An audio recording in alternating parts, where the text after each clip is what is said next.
าวนี่เป็นเจ้าของภัตตาคารเสื้อหรือเปล่าพีลาแซงพีลาคอนเวนชั่นเนาะแซงพีลาคอนเวนชั่นของอันนี้เจ้าของเนี่ยเมียเจ้าของนี่นี่ สบายดีเลยอันนี้เจ้าของเนี่ยขอทาน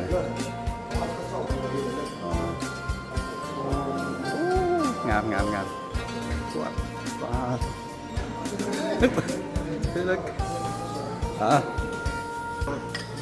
ก็ได้สุดไหม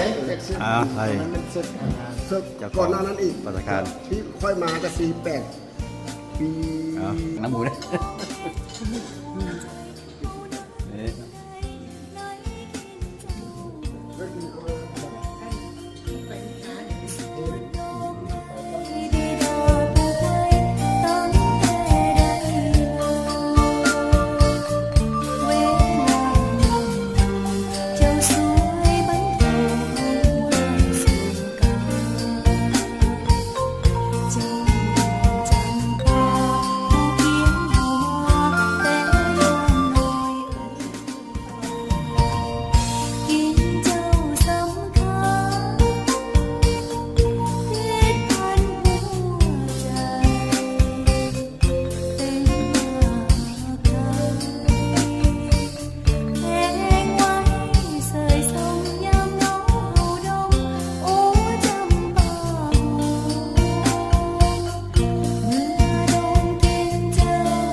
นะ